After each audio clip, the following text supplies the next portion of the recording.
It's been a chilly Monday morning for the capital and northern India. Fog cover enveloping the entire area has led to numerous flight and train delays. Bilal is with us with the latest update.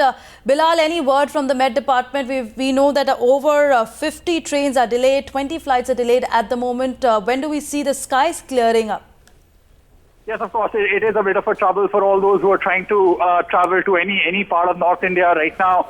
In fact, the entire belt, all the way starting from Jaipur, all the way across to Patna, has been severely affected. The visibility in Jaipur is about 150 meters, but then it comes down when you head to central part of North India, which is, say, Varanasi. It really dips down to zero visibility. The fog cover is very thick. It continues to be very dense. The airport authority, especially in the national capital, believe that while it is spreading out a little bit, but it is not happening as fast as they would have imagined.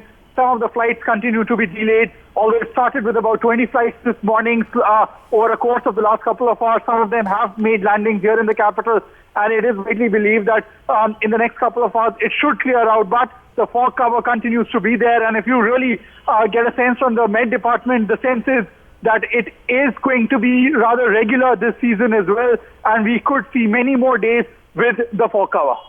But also, Bilal, what's coming in from these states where we see a lot of homeless spending their cold nights on the streets? Any arrangement being done? We've seen the deaths that this cold temperature leads to in the last year as well. Assurances were given. Any change in this time?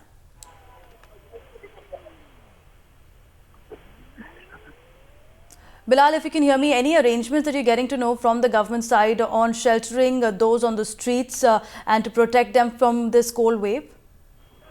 In terms of the various governments are looking at various aspects of trying to deal with the cold wave. One is, of course, the transport part, which we have already mentioned, both trains as well as air transport completely affected. But at the same time, yes, there are a number of casualties that have been registered over the last few days, largely because of the cold wave that is prevalent in many states in North India.